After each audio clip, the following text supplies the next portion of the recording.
TRS party కోసం ఈరోజు తాపత్రయపడుతున్నారు. ఇది నర్దుల పునరుజ్జీవనం కోసం చేస్తున్న ప్రయత్నం కాదు. ఆ పార్టీని పునరుజ్జీవింపజేసుకోవడానికి నీళ్ల సెంటిమెంట్ను వాడుకోవాలి. ఈ నీళ్ల సెంటిమెంటే తిరిగి మళ్ళీ పార్టీని బతికిస్తుంది.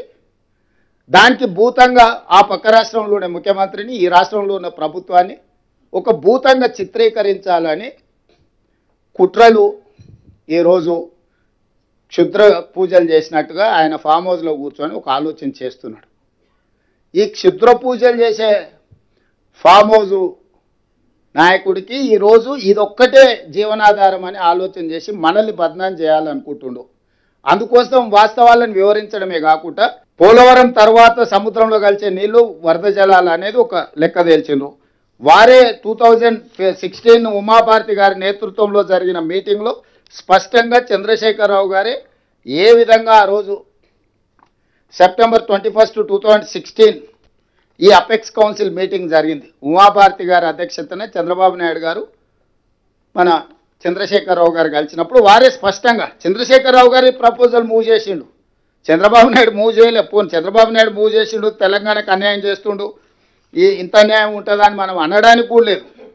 స్పష్టంగా ఈ 8 పేజీల మీటింగ్ మినిట్స్ ఇది ఇక్కడ ఉన్న కాగితం తర్వాత సీఎంఓ నుంచి మీకు అందరికి ఇస్తారు. 8 పేజీలలో ఏం జరిగింది, ఏం చర్చ. దాంట్లో 6వ పేజీలో సెకండ్ పారాగ్రాఫ్లో స్పష్టంగా more than 1000 TMC of water is required అంటే కృష్ణా బేసిన్కి. On the other hand more than 3000 TMC is going waste into sea every year in Godavari river.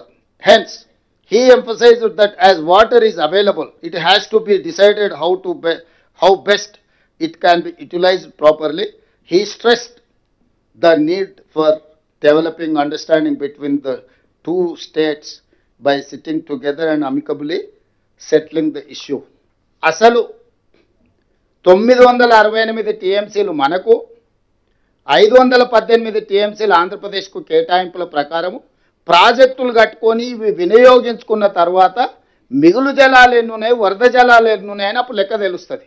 మరి గోదావరి బేసిన్ మీద 968 టీఎంసీల నికర జలాలు కేటాయింపున్న తెలంగాణ రాష్ట్రం ఆ 968 టీఎంసీల ప్రాజెక్టులు కట్టుకొని వినియోగించుకున్న తర్వాత వాటి వాడకం అయిపోయిన తర్వాత ఆ తర్వాత ఆంధ్రప్రదేశ్ కూడా 518 కట్టుకుంటే ఇంకా మిగిలితే మిగులు జలాలు, ఆ పైన వచ్చేటి వరద జలాలు. మరి చంద్రశేఖరరావు గారికి ఏ దేవుడు చెప్పిండో 3000 టీఎంసీలు ప్రతి సంవత్సరం వరద జలాలు సముద్రంలో కలుస్తున్నాయని లేని ఏగు పెట్టి రాచపుండును పెట్టిందే చంద్రశేఖరరావు.